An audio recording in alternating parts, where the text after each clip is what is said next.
hari ini berbicara tentang tak ada kata menyerah. Ya. Tak ada kata menyerah.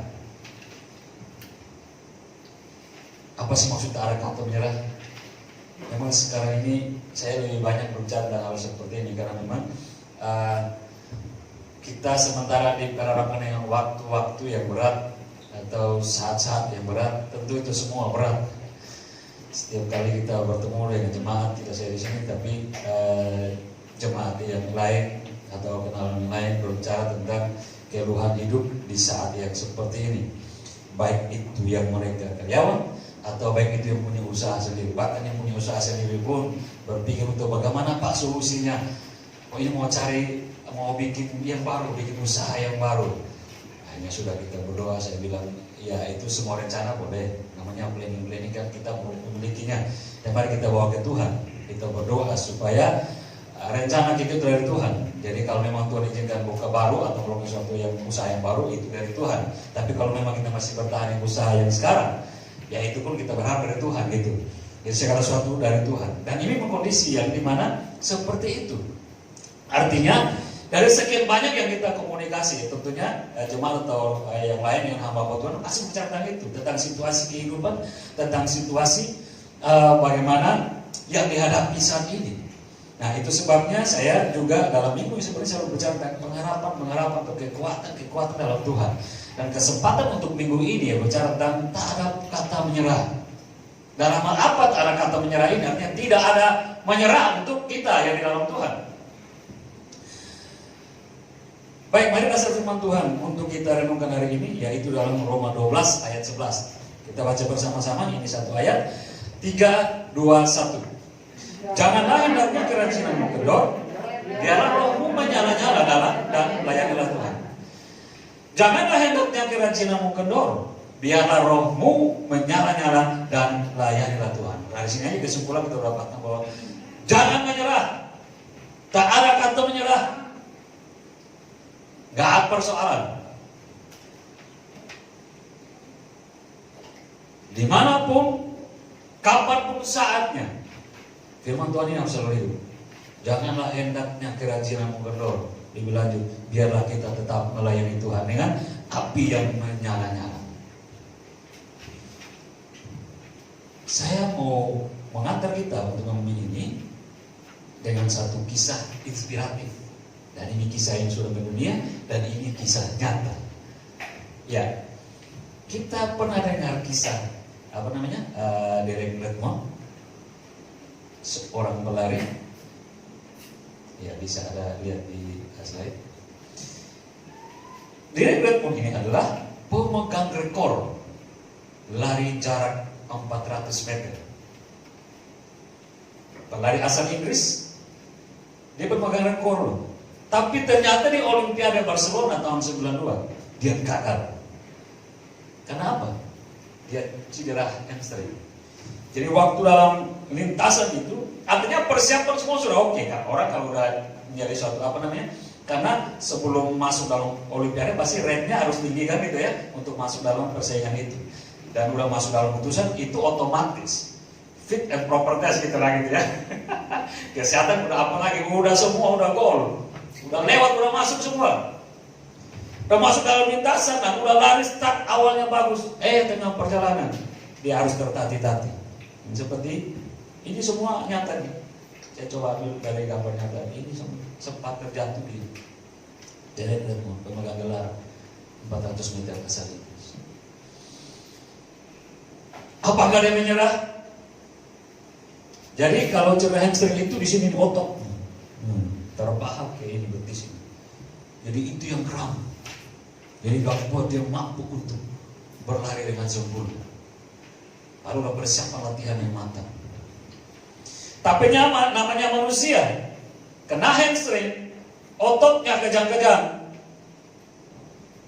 gak bisa lari, sempat jatuh. Tapi apakah dia menyerah? Gak, dia bangun. Memang tidak berlari dengan sempurna, tertati-tati, tapi dia terus melakukannya. Sepanjang lintasan orang hanya melihat dengan tegang gitu kan. Ini jagoan ini. Artinya ini kandidat juara nih, tapi kok begini? Tapi semua tegang. Para ofisialnya, pelatihnya semua juga artinya seperti tegang dan melihat keadaan bagaimana sih Derek Redmond ini. Dan akhirnya mereka iba. Dan mereka sudah bilang stop aja gitu. Mereka menyuruh, ofisial menyuruh dia berhenti. Tapi dia tidak hiraukan itu. Sambil menahan rasa sakit, Derek Redmond ini tetap berlari terus dan tati-tati. Hanya harus satu orang yang keluar dari kursi ofisial mengikuti dia di lintasan. Bapaknya sendiri. Ada di gambar. Bapaknya sendiri mengikuti lintasan sambil merangkul dia untuk berlari. Sampai finish loh. Meski dia masuk yang paling terakhir. Dari sang juara berlari, tapi karena hamstring dia harus menyerah. Bukan menyerah, tapi harus membiarkan, dia merelakan. Tapi dia tidak mau gagal. Dia mau sampai finish meski dia yang paling terakhir. Orang kan heran. Harusnya kan sudah selesai. Siapapun yang bisa mampu dengan hamstring itu. Siapa yang punya kemampuan untuk melawan cedera itu? Mending dia berhenti aja. Gak disalahkan kok. Gak didiskon. Karena memang keadaan seperti itu. Tapi dia bertahan sampai di finish yang paling terakhir. Lalu akhirnya datang para wartawan. Wartawan nanya, kenapa kau melakukan ini? Bukankah engkau sakit?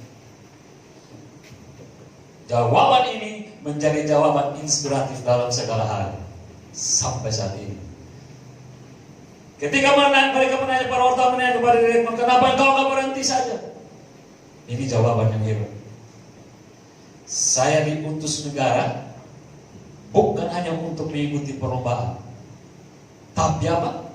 Untuk menyelesaikan perlombaan.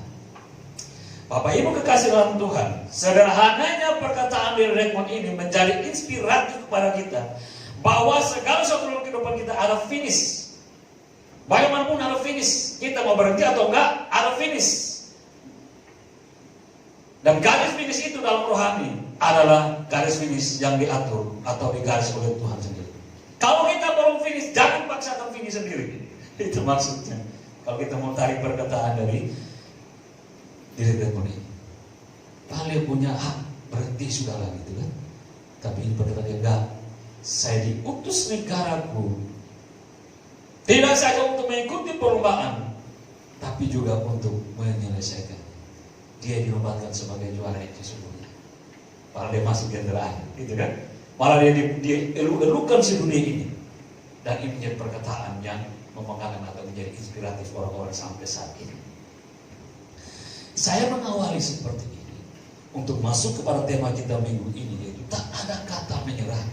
Bayangkan untuk hal yang duniawi saja, ada orang yang paham itu, ada orang yang mengerti itu, dia gak akan mempermalukan dirinya, bahkan dia tidak akan mempermalukan negara yang mengutus dia. Kita balik ke dalam kehidupan kita secara rohani. Kalau Derek Redmond hadir di dalam Barcelona itu Olimpiade, dia tidak hadir begitu saja, tapi ada yang mengutus dia. Bapak Ibu kasih dalam Tuhan, kita ada saat ini di dalam ajang pertempuran kehidupan dunia yang nyata. Kita tidak hadir begitu saja, tapi ada yang mengutus kita. Derek Redmond hadir oleh karena diutus tidak diutus saja, tapi ada maksud-maksud di situ, menjuarai atau mengalahkan pertandingan itu. Dan dia menyelesaikan dengan baik meski dia tertati-tati. Kita diutus masuk ke dunia ini tidak mengakhiri menurut maksud kita, tapi mari kita masuk di dalam sampai akhir berdasarkan siapa yang mengutus kita dengan maksud dan tujuan kita dihadirkan di dunia ini.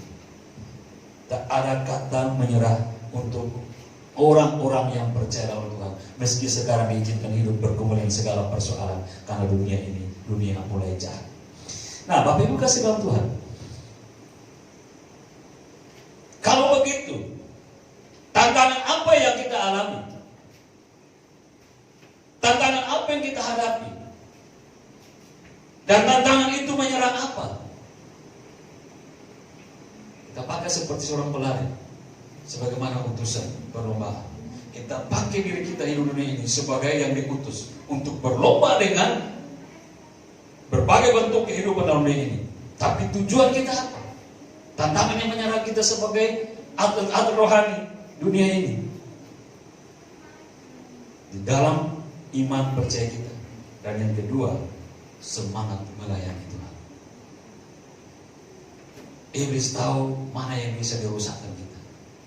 Dan iblis tahu mana yang membuat kita berkenan pada Tuhan. Yaitu iman percaya dan kesetiaan kita untuk dekat dengan Dia dan melayani. Kalau iblis dapat pegang dua hal ini dalam diri kita, selesai. Dia tidak perlu berebut harta kekayaan kita. Dia tidak perlu berebut kesehatan kita. Dia tidak berebut segala sesuatu. Tapi dia tahu kuncian yang hebat bagi orang-orang yang akan bersama Tuhan menikmati kekekalan, yaitu iman percayanya dan kesetiaan orang-orang itu kepada Tuhan. Dan iblis cecar untuk hal ini. Nah, tantangan dalam percaya dan melayani Tuhan pasti selalu ada.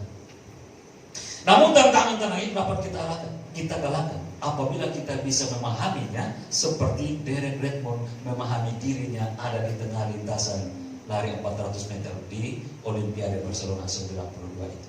Nah, kita bisa bertahan di dalam tantangan, kita bisa bertahan bahkan bisa mengalahkan setiap tantangan yang menguji iman percaya kita dan yang coba menguji kesetiaan kita untuk melayani Tuhan.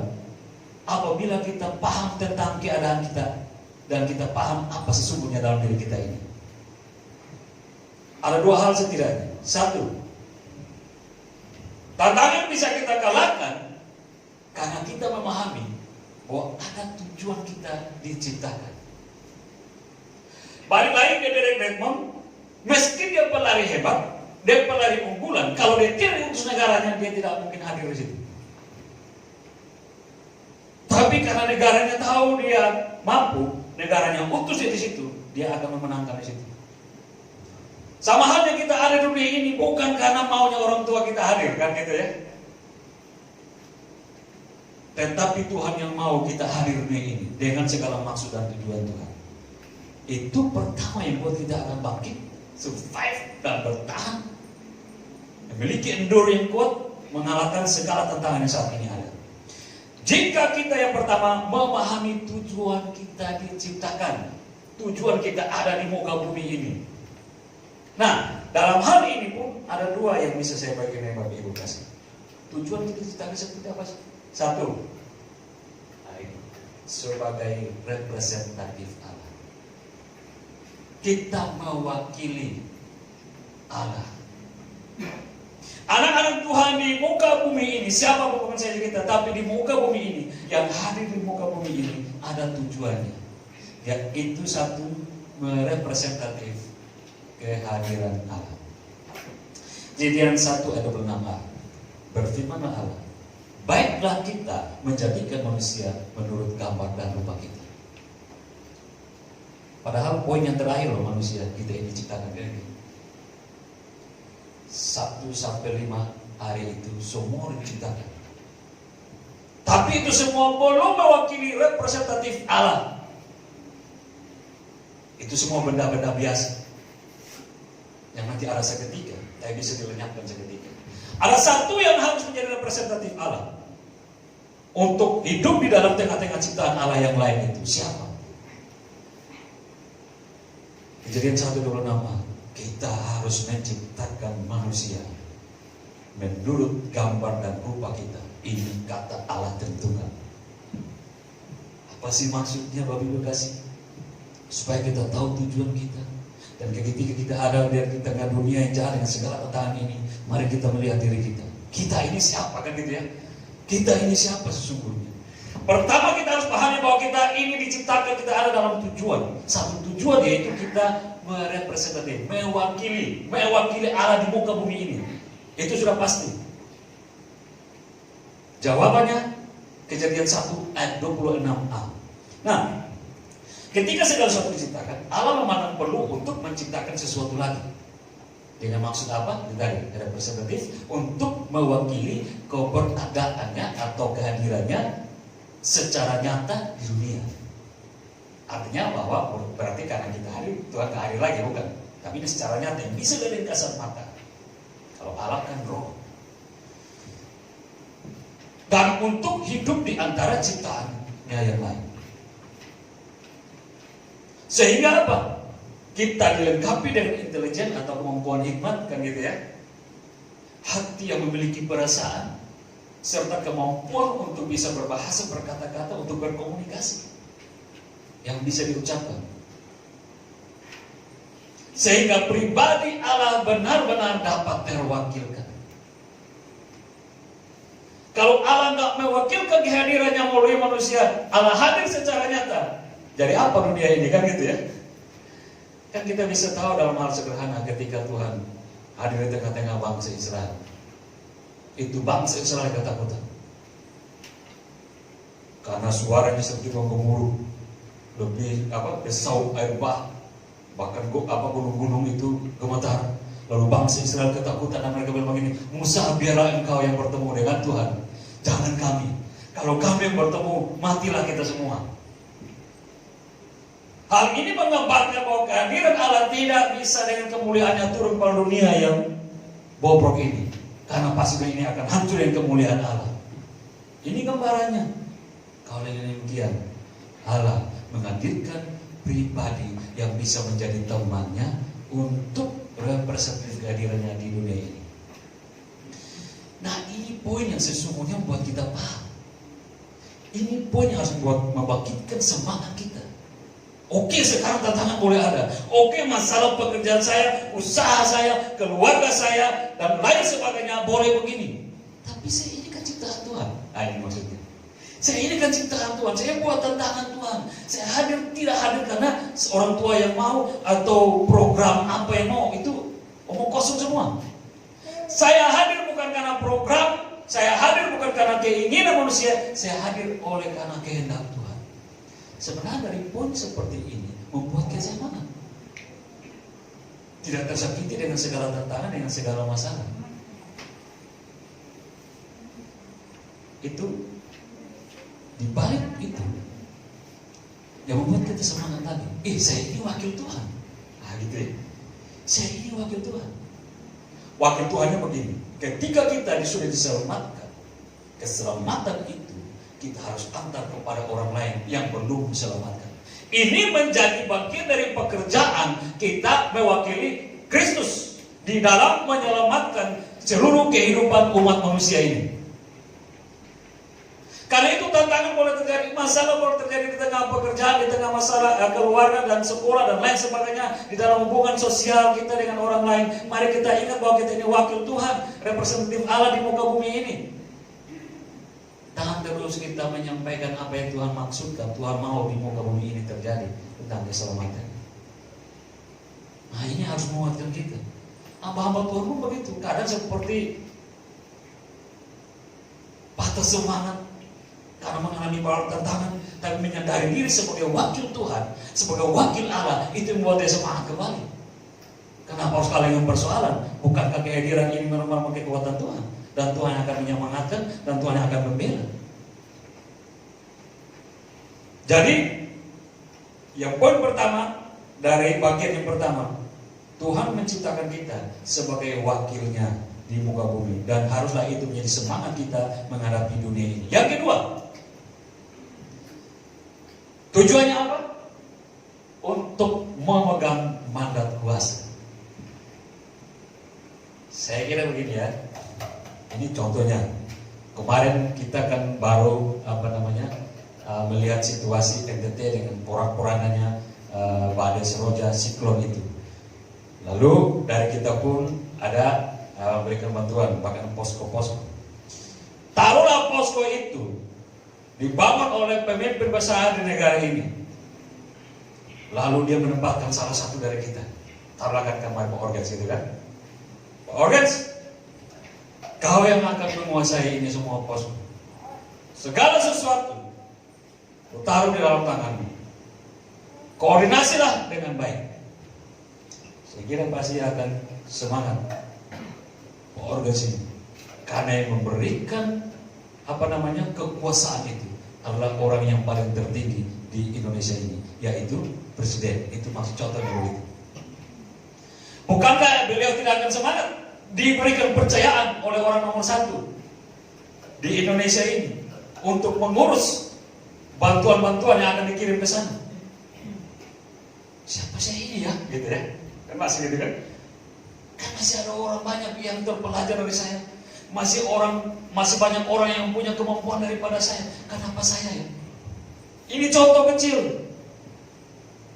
Harus membuat kita kuat di dalam menjalani hidup saat ini dengan segala tantangan dan masalah yang ada. Kita harus berpikir, kita hadir dunia ini, kita membawa mandat kuasa dari Tuhan.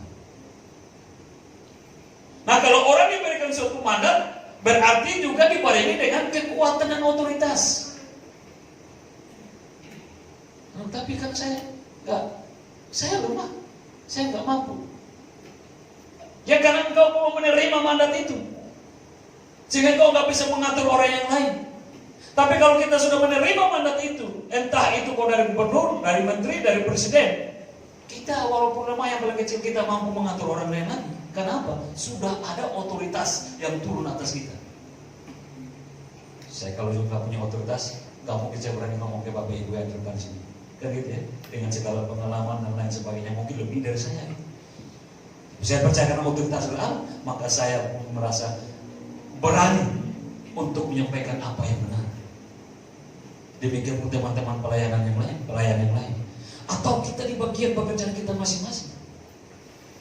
Kekasih Tuhan, ini harus kita sadari bahwa kita memiliki mandat yang daripada Tuhan, sehingga kita tidak bisa kalah dari segala persoalan dunia ini. Kejadian 1:26b. Supaya mereka berkuasa atas ikan-ikan di laut dan burung-burung di udara, dan atas ternak, dan atas seluruh bumi, dan atas segala binatang melata yang merayap itu. Ini gambaran kepada kita, seluruh yang ada di semesta ini ada di dalam kekuasaan anak-anak Tuhan, bukan anak-anak yang lain di luar Tuhan. Tapi semua yang ada di muka bumi ini ada dalam kekuasaan anak-anak Tuhan. Kenapa? Karena di atas muka bumi ini segala kuasa, kata Yesus, segala kuasa di surga dan bumi telah diberikan kepada. Dan kita ini adalah anak-anak Yesus Kristus, maka kuasa itu pun turun atas kita.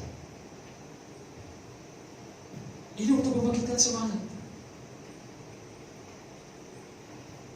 Tapi apakah kita gak punya persoalan gitu ya? Apakah kita gak bisa sakit lagi, kita gak bisa lemah teguh lagi? Bisa terjadi. Tetapi kekuasaan Tuhan tetap di dalam diri kita untuk menyatakan kekuatannya, bahwa dalam kelemahan kita akan bangkit suatu kekuatan baru. Itu yang Paulus bilang. Karena itu aku ingin. Nah itu. Karena itu aku mau. Sebab dalam kelemahanku ada kekuatan Allah. Di dalam persoalan kita akan nyata bagaimana Tuhan bekerja membela kita. Di dalam kelemahan tubuh kita akan melihat bagaimana Tuhan bereaksi untuk memberikan kemenangan kepada kita. Di dalam seabrek masalah kita akan melihat bagaimana Tuhan sempurnanya untuk menolong memberikan solusi kepada kita. Nah, jadi kalau kita tahu bahwa kita ada di muka bumi ini, tadi satu, ada tujuan ciptaan Allah yang hebat dengan maksud menjadi wakilnya di dunia ini, dan yang kedua memegang mandat dari Dia untuk mengalahkan dunia dengan segala persoalannya. Jadi rupanya kehadiran kita di muka bumi ini tidak hanya merepresentatif, tidak hanya mewakili kehadiran Allah, tapi juga dilegitimasikan, nah gitu ya, oleh Allah sendiri untuk mewakili Dia dengan kekuasaannya. Manusia berkuasa dan berhak menaklukkan atau mengendalikan seluruh ciptaan yang lain, termasuk alam semesta dan segala isinya, juga segala ciptaannya. Ada 2 ayat yang kita tidak perlu baca, itu sudah biasa. Otoritas ini di dalam Kejadian 1 ayat 28 dan Kejadian 2 ayat 19 itu bagaimana menceritakan tentang Allah kasih full power. Nah ini Allah kasih full power kepada kita ciptaannya, manusia ini, apalagi yang percaya kepada Dia untuk menguasai dunia sampai saat ini. Nah, otoritas ini masih berlaku sampai saat ini. Otoritas ini masih berlaku sampai saat ini. Maka kita yang memiliki Allah akan mampu mengatasi semua persoalan yang timbul. Tadi bisa bilang begini, ya tiba-tiba bapaknya sakit seperti ini, tapi nggak tahu kenapa dia berpikir hal yang sederhana untuk turun mandi ke air panas. Dan akhirnya yang dia pikirkan itu terjadi. Dari sebelumnya dia tidak berpikir. Ini adalah solusi-solusi sederhana yang di dalam keadaan kita terhimpit, di dalam keadaan kita, aduh bagaimana ya? Tuhan kasih jalan keluar. Itu baru contoh kecil. Masih kita punya yang lain, persoalan banyak yang lain. Kok tiba-tiba saya berpikir begini dan saya coba, ternyata itu menjadi jalan keluar yang baik. Ini masih relevan dengan Kejadian 1 ayat 28 dan Kejadian 2 ayat 19. Tuhan mewakilkan kita, tetapi juga Tuhan memberikan kepada kita kekuatan, kemampuan untuk mengatasi segala sesuatu. Supaya apa? Supaya kita tetap memiliki iman yang kuat, itu maksudnya. Supaya kita memiliki iman yang tetap kokoh. Kemarin saya masih bilang, salah satu di antara kita untuk bisa mengalahkan masalah itu apa? Tetap memiliki pengharapan, kan gitu ya? Bagaimana orang bisa mengalahkan persoalan kalau di dalam dirinya tidak lagi pengharapan? Nah ini. Bagaimana orang bisa menghadapi berbagai persoalan yang semakin berat saat ini kalau untuk pengharapan dia tidak memilikinya? Nah kali ini supaya kita bisa tetap semangat, maka marilah kita melatih iman kita, pemahaman kita. Kita ini anak-anak Tuhan yang hadir di muka bumi ini tidak lahir begitu saja, tapi ada maksud dan tujuan Tuhan. Itu yang pertama. Yang kedua, tantangan dalam percaya dan melayani Tuhan pasti selalu ada. Namun tantangan-tantangan itu dapat kita kalahkan apabila kita memahami yang kedua, yaitu kita harus paham bahwa kita sudah diselamatkan. Dan tujuan kita diselamatkan ini kita harus tahu. Satu, yaitu untuk menyaksikan kebesaran Tuhan. Jadi kita hidup bukan saja hidup untuk diri kita sendiri, tapi kita hidup dengan memikul tanggung jawab untuk menyaksikan kebesaran Tuhan, kasih karunia Tuhan, kebesaran Tuhan, kekuatan Tuhan, otoritas Tuhan yang sudah Dia berikan kepada kita. Itu kita harus saksikan. 1 Petrus 2 ayat 9. Tetapi kamulah bangsa yang terpilih, imamat yang rajani, bangsa yang kudus, umat kepunyaan Allah sendiri, supaya kamu memberitakan perbuatan-perbuatan yang besar dari Dia yang telah memanggil kamu keluar dari kegelapan kepada terangnya yang ajaib. Kita masuk di dalam bagian ayat ini. Kamulah bangsa yang terpilih, dan Dia yang telah memanggil kamu keluar dari kegelapan kepada terangnya yang ajaib. Tidak sampai di situ. Selanjutnya dibilang apa? Supaya kamu memberitakan, bertanya sama yang menyaksikan. Supaya kamu memberitakan atau menyaksikan perbuatan-perbuatan yang besar dari Tuhan. Kalau kita tahu kenapa kita harus melayani Tuhan, kalau kita tahu kenapa kita harus melakukan yang terbaik, karena sebenarnya pada saat itu kita menyaksikan tentang kebesaran, kasih, dan kemuliaan Tuhan pada dunia ini.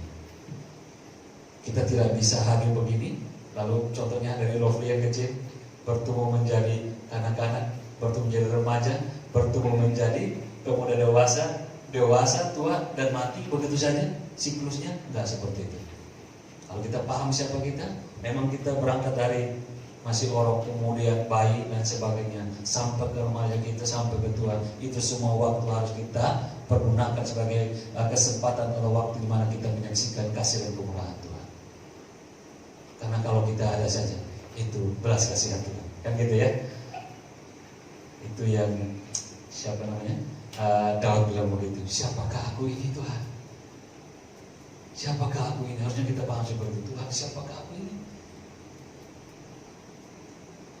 Daud yang sudah dimuliakan setinggi itu memiliki segala otoritas. Dia menyadari siapakah aku ini Tuhan. Perkataan Daud harus kita imani juga dalam kehidupan kita. Siapakah aku ini Tuhan? Dari situ kita berangkat bahwa kita ini anak-anak Tuhan yang menerima belas kasihan Tuhan, dan kita harus menyaksikan cinta kasih Tuhan di muka bumi ini. Caranya masing-masing kita buat dengan maksud Tuhan, gitu ya. Nah, mengapa? Sebab karena dosa manusia mengalami kebinasaan.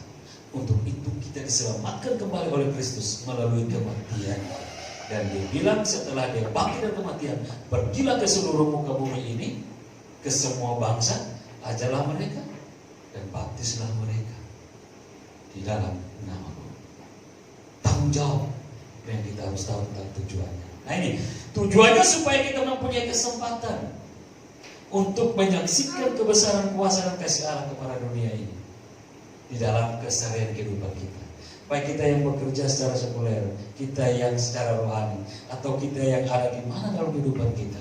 Segala sesuatu kita manfaatkan sebagai waktu dan kesempatan di mana kita menyaksikan cinta kasih Tuhan. Sembuh sakit bisa ceritakan itu kan gitu ya, sebagai saksian. Hari ini ditolong Tuhan bisa menikmati makan minum, itu bisa jadi suatu cerita kesaksian. Hari ini kita hari ini kita bisa mampu dan sejahtera, padahal kemarin baru ada persoalan yang berat. Itu bisa menjadi suatu kesaksian. Itu nih maksudkan saya. Manfaatkan setiap waktu dan kesempatan di mana lidah kita mengeluarkan setiap kata-kata untuk memuliakan Tuhan. Sebab ini yang dipahami oleh Paulus. Sehingga dalam segala tekanan, dalam segala masalah, persoalan dia alami, tidak akan membuat dia menyerah. Bahkan dia terus memantapkan panggilannya. Filipi 1 ayat 21 sampai 24. Karena bagiku hidup adalah Kristus dan mati adalah keuntungan. Tetapi jika aku harus hidup di dunia ini, itu berarti bagiku bekerja memberi buah. Jadi mana yang harus kupilih? Aku tidak tahu. Ini menurut Paulus. Tapi akhirnya dia jawab begini. Aku didesak dari dua pihak. Aku ingin pergi diam bersama-sama dengan Kristus. Dia begini. Aku memang lebih ingin cepat mati sekarang, gitu kan? Supaya aku lebih cepat masuk ke surga dan ongkang-ongkang kaki gitu ya, menikmati segala sesuatu yang baik bersama Tuhanku. Memang itu dia keinginannya. Tapi kemudian dia jawab lagi. Tapi memang jauh lebih baik. Ayat 24. Aku tetap lebih perlu untuk tinggal dunia ini karena kamu. Paulus didesak dalam dua hal dalam diri dia. Yang pertama keinginannya, kalau begitu Tuhan panggil aku sekarang lah Tuhan. Daripada dunia ini udah makin jahat gitu ya. Orang makin membenci saya, masalah makin berat Tuhan. Lebih baik sekarang lah waktunya Tuhan. Daripada makin banyak ke depan, saya makin tanggung saya makin tanggung beban, saya makin tanggung segala persoalan saya sekarang Tuhan. Biar saya menikmati kamu di surga yang mulia sana kan gitu. Tapi ini berpikir lagi, tapi kalau Tuhan masih tinggal saya hidup, nah ini jauh lebih baik, lebih perlu untuk tinggal dunia ini karena kamu. Artinya begini, tapi jauh lebih baik aku masih diizinkan tinggal dunia ini untuk menyaksikan cinta kasih Tuhan dan melayani kamu. Suplemen atau vitamin bagi para pelayan, hamba-hamba Tuhan, dan semua kita yang melayani Tuhan adalah ini. Biarlah kita sama seperti Paulus dengan komitmen. Jauh lebih baik kita masih diizinkan Tuhan di muka bumi ini. Apapun yang bisa kita lakukan dengan kemampuan yang Tuhan beri pada kita, kita pakai untuk menjadi berkat. Di situ kita sudah menyaksikan dan melayani Tuhan. Tidak saja berdiri di sini, tapi dengan segala kemampuan kita, apapun itu dalam kemampuan kita. Tuhan panggil orang-orang yang mengikuti Dia dari segala disiplin kebiasaan mereka. Ada yang nelayan, ada yang tukang pajak, apalagi banyak. Tapi Tuhan kumpulkan mereka dalam semua kebiasaan kemampuan itu, dan Tuhan pakai untuk melayani. Termasuk orang-orang kaya, Tuhan pakai untuk melayani dengan uang. Salah satunya Kutsa, istri bendahara. Itu maksudnya. Segala sesuatu yang Tuhan kumpulkan dalam diri kita, Tuhan berikan dalam diri kita, kita bisa pakai kembali untuk melayani Dia.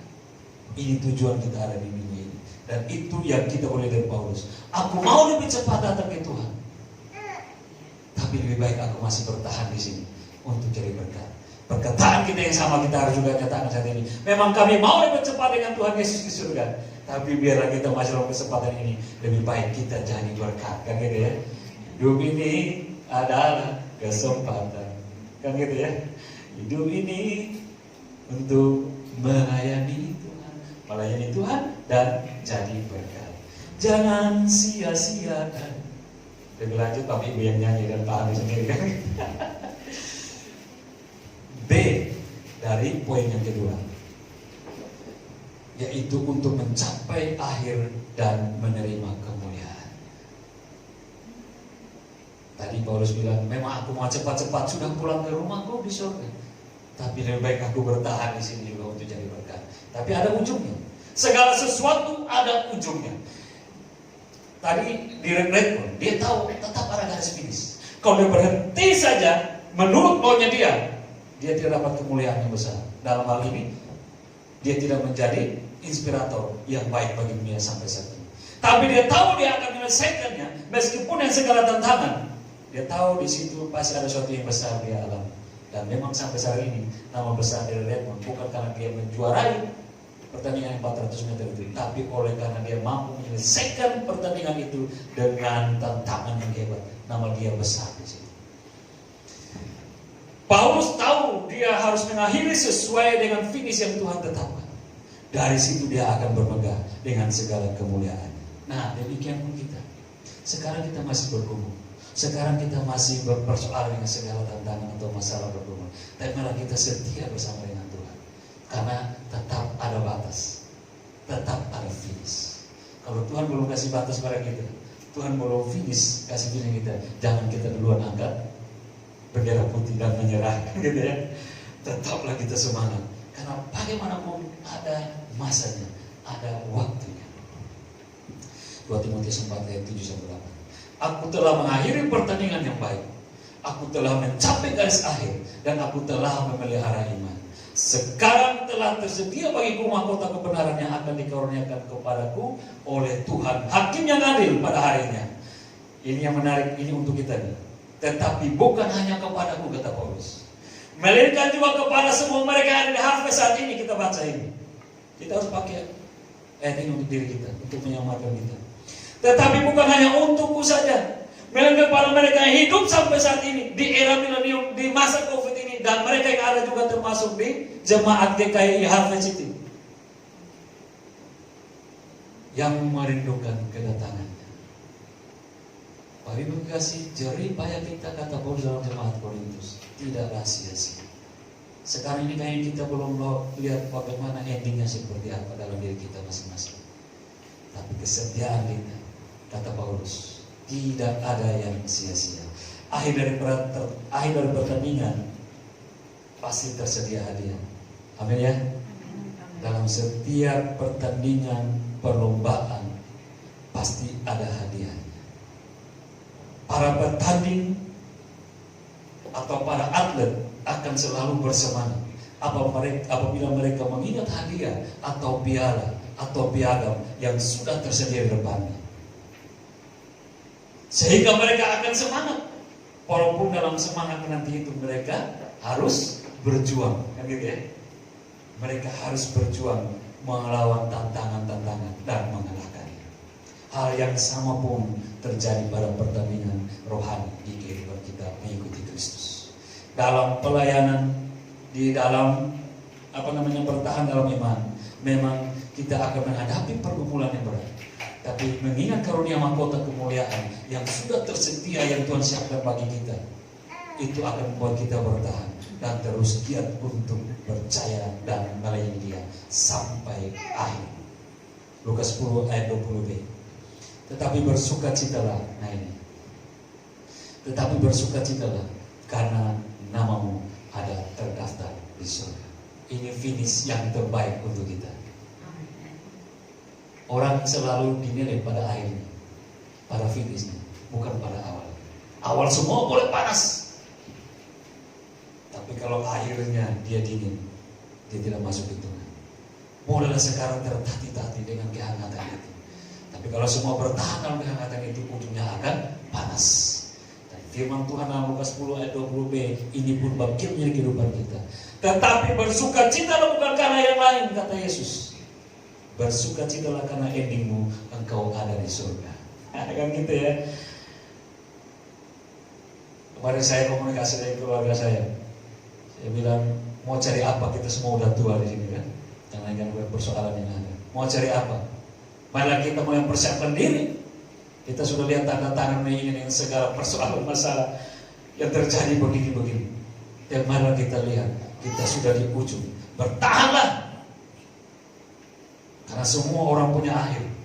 Tapi akhir yang terbaik kata Yesus, namamu ada di surga, itu yang terbaik.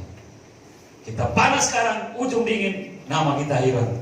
Tapi kalau kita hangat-hangat bertahan sampai ujungnya kita hangat terus, panas terus, itu yang kata Yesus terbaik. Masuk lurus-lurus dalam surga kan gitu ya.